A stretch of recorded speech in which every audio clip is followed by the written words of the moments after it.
책 읽어주는 미주놀. 전설들은 매도 타점을 이렇게 잡는다. 언제 팔까? 매도 타이밍을 결정할 때 가장 중요한 두 가지는 다음과 같다. 첫째, 주식을 매수할 때 손절매 지점을 어떻게 정할 것인가?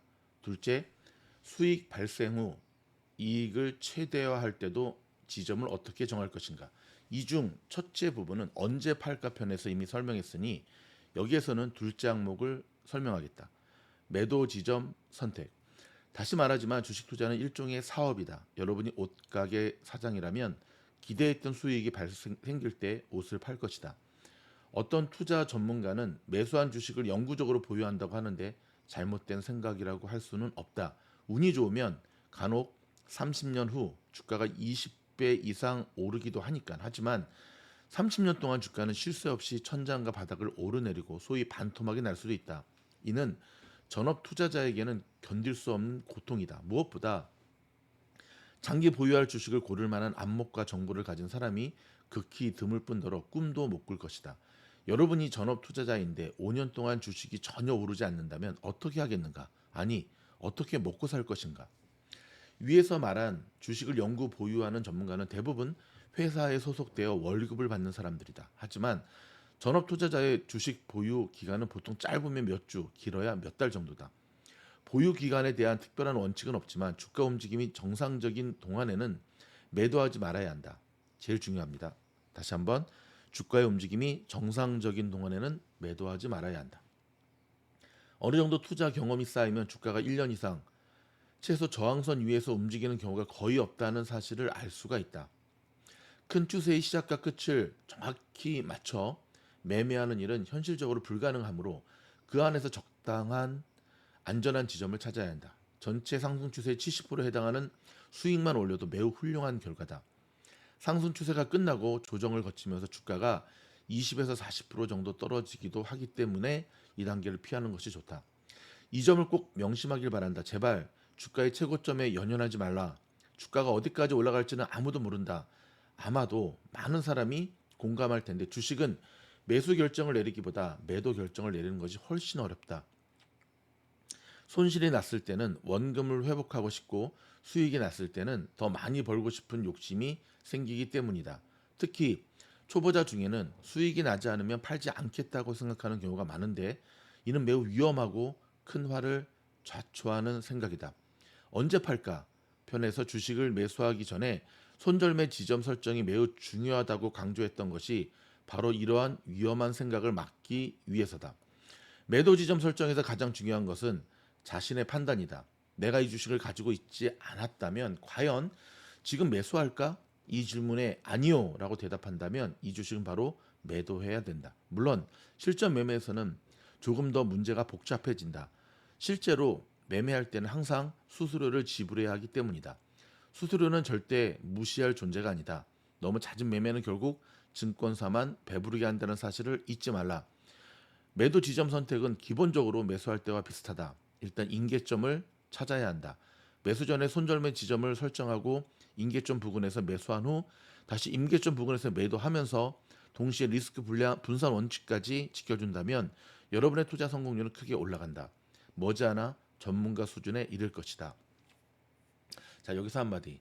코로나 거치고 이제 뭐 로빈훗이라든지 위불이라든지 이런 사이트가 생기면서 사실 저자가 계속 과거에 쓰여진 글이니까 이야기하는 수수료 부분은 상당 부분 많이 해소가 됐죠. 자, 그럼에도 불구하고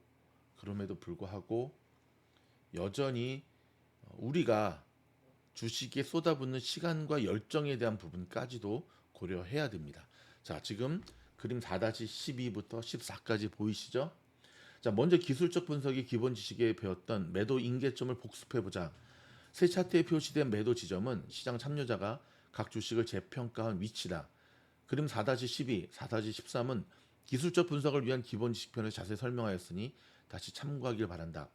4-14는 주가가 이동평균선을 돌파한 점이 눈에 띈다. 이동평균선은 주가 추세의 지표이므로 일단 주가가 이동평균선을 돌파했다면 향후 추세를 다시 판단해야 해봐야 된다. 그림에 표시된 매도 지점은 고정불변이 아니라 경험과 지식이 쌓이면서 바뀔 수도 있다. 예를 들어 4-10의 매도 지점을 그 다음에 4-15 이 그림이 4-15입니다. 이 4-15와 비교하면 매도 지점에 따라 손실 혹은 이익의 금액 차이가 확실히 느껴진다. 수익을 극대화할 수 있는 구간에만 주식을 보유하는 것이 가장 이상적이다. 굉장히 중요한 말입니다. 여기에서 강조하고자 하는 것은 사고방식의 차이다. 매도 지점을 결정한 임계점은 위에서 설명한 것 외에도 많다. 자신의 기준에 따라 자신에게 맞는 임계점을 찾아야 한다. 언제 살까 편에서 말했듯 임계점 찾기가 곧 주식 투자의 모든 것이다. 앞에서 설명한 임계점은 대표적인 사례일 뿐이다. 실전 매매에서는 자신의 원칙과 기준, 경험을 토대로 자신에게 맞는 임계점을 찾길 바란다. 마지막으로 절대 잊지 말아야 할 원칙, 수익 확률이 손실 확률보다 크다고 판단할 때만 자금을 투입해야 한다. 매도 지점 선택을 위한 원칙을 정리했다. 첫째, 위험 신호를 놓치지 말라. 둘째, 원금 보전이 제일이다. 셋째, 손실을 최소화하라. 넷째, 주가가 예상보다 많이 올랐다면 일단 매도하라. 주식 투자를 하다 보면 그림 4-16 좀 보이시죠? 4-16처럼 2만 원이던 주가가 불과 2주 만에 4만 원까지 급등할 때도 있다. 이런 경우에는 첫 번째 전환점, 즉 당일 종가가 시가보다 낮았다면 바로 매도하는 것이 좋다. 이 행운이 언제까지 계속될 수는 없는 법이다. 이렇게 주가가 급등하는 것은 단기 최고점에 가까워졌다는 신호다. 특히 마지막 이틀 거래량이 급증했는데 그 기업과 관련된 호재가 들리지 않는다면 위험 신호로 인식해야 한다. 다시 말해 초반 매수 세력이 마지막 매수 세력을 끌어올렸다는 뜻이다. 결국 바보들이 미끼를 물었으니 주가는 바로 하락할 것이다. 이렇게 특별한 호재 없이 단기 급등하는 주가는 하락 속도도 매우 빠르다. 이것은 큰손이 바보들을 유인하는 전형적인 방법이다. 거래량이 급증하는데 주가가 오르지 않은 주식은 위험하다. 그림 4-17 보이시죠? 이걸 보면 주가가 꽤 상승한 상태에서 갑자기 거래량이 급증했는데 주가는 계속 제자리 걸음이다. 이것은 누군가가 매도량을 늘렸다는 뜻이므로 일종의 위험 신호에 해당된다. 이런 현상은 보통 주가가 천정에 도달했을 때 나타나며 대체로 단기 변화에 속한다. 여섯째, 손절매 지점을 적절히 이동하라. 그림 4-18 보이시죠? 4-18은 매수 이후 각 파동이 직전 파동보다 높아지는 전형적인 상승 추세를 나타내고 있다. 정상적인 상승 추세라면 파동이 최고점을 꺾고 꺾이는 순간이 손절매 지점이다.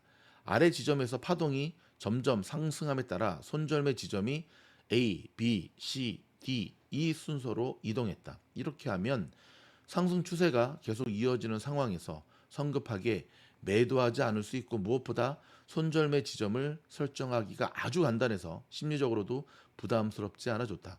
상승 추세의 시작과 끝을 정확히 맞출 수는 없지만 그 사이에서 충분한 수익을 올릴 수 있다. 손절매 지점을 이동하는 방법은 간단하고 효율적이기 때문에 특히 전업이 아닌 투자자에게 유용하다. 물론 실제 주가는 위의 그림처럼 규칙적으로 움직이지 않겠지만 기본 원리는 같다. 손절매 지점 원칙만 확실히 지켜준다면 성급하게 매도해서 후회하는 일을 크게 줄일 수가 있다. 1,000만 원을 벌 기회를 200만 원으로 끝내지 않길 바란다. 손실은 짧게, 이익은 길게. 월가의 주식 투자 비결을 요약한 이 문장을 꼭 기억하자. 주가 흐름에 위험 신호가 나타나면 바로 손절매하라. 손실은 가능한 최소화해야 한다. 반대로 수익이 났을 때는 가능한 한 길게 보유해서 수익을 극대화해야 한다.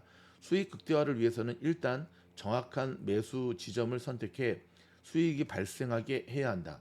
사장이 언제 살까와 언제 팔까 편은 주식 투자의 핵심이므로 손실은 짧게, 이익은 길게라는 교훈을 마음에 새기고 다시 한번 정독하길 바란다. 마지막으로 덧붙이고 싶은 말이 있다. 주식 매매는 반드시 유연한 사고로 결정해야 한다. 주식시장은 일종의 심리게임이 벌어지는 곳이다. 앞에서 언급한 기준과 원칙은 어디까지나 참고사항일 뿐이다.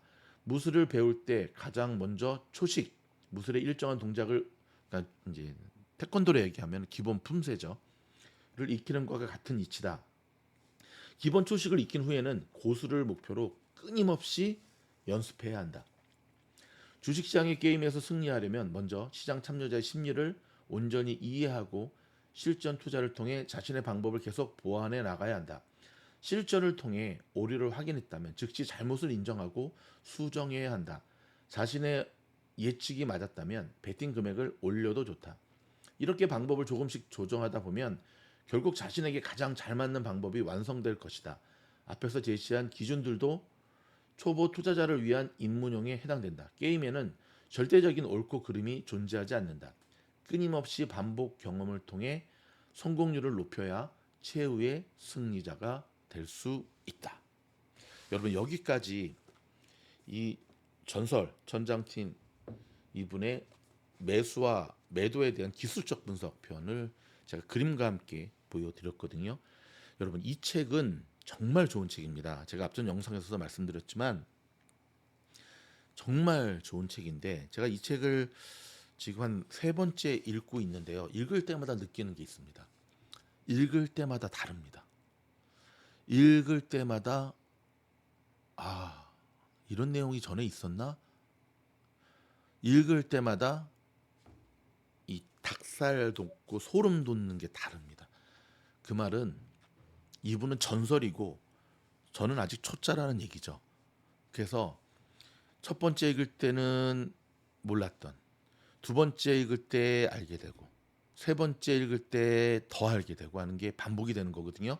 여러분 이 두 편의 영상 정말 반복해서 듣고 또 듣고 한 단계 더 나가서는 실전 현재 미국 주식시장에 여러분들이 가지고 있거나 지켜보는 여러분의 종목 이게 직접 대입해서 찾아보고 또 공부하고 하는 시간을 계속해서 이어가셔야 됩니다.